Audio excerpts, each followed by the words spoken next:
भाई, अगर प्रधानमंत्री नरेंद्र मोदी खेल रत्न पुरस्कार ना ध्यानचंद खेल रत्न पुरस्कार रखिले तो प्रोब्लेम कोठी? ये जो कांग्रेसी भाई आमर नाचुंट कूदुंट टेंशन नौकरी राजीव गांधी खेल रत्न पुरस्कार। राजीव गांधी की को खेल खेली से क्रिकेट फुटबॉल कौन से को खेल खेली को खेल रत्न पुरस्कार राजीव गांधी की मिलिया दरकार भाई।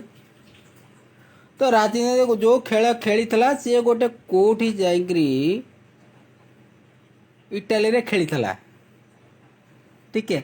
सी खेल रत्न मिलेनी। प्रधानमंत्री जो घोषणा कले आज कि जो खेल रत्न पुरस्कार ये ध्यानचंद खेल रत्न पुरस्कार हम तो से कांग्रेस जो दुखी होती ओके नो प्रॉब्लम से तो दुखी हे विपक्षी तो सब माने देश हितर कोई भी कार्य कर कांग्रेस दुखी कोई बात नहीं।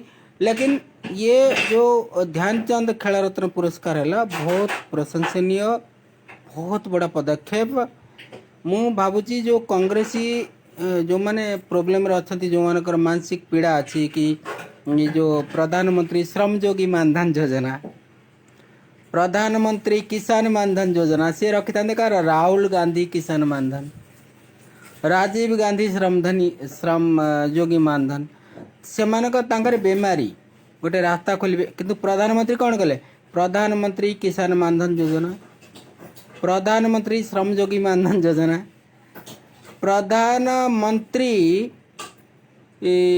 जो भी योजना आसला प्रधानमंत्री सुकन्या समृद्धि योजना मुख्यमंत्री कन्या सुमंगला योजना जोगी जी आनिले यूपी रे।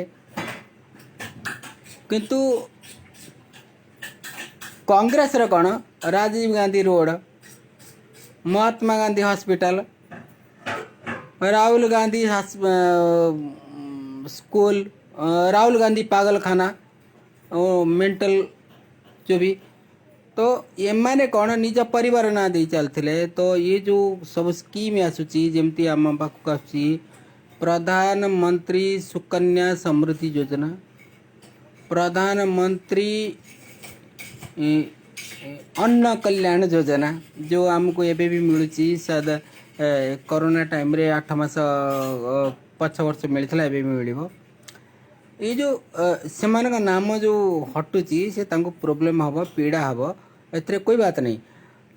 ये जो समस्या एबे एबे कले खेल रत्न राजीव गांधी खेल रत्न पुरस्कार कांग्रेस करथिला को कौन से खेली राजीव गांधी इटाली रे बियर बार सोनिया संगे खेलुला को खेल द्वारा अभिज्ञता खेल रत्न पुरस्कार ध्यानचंद कर टेंशन अच्छी कोई बात नहीं।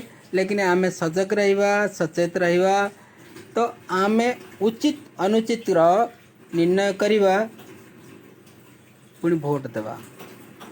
जय श्री राम नमस्कार।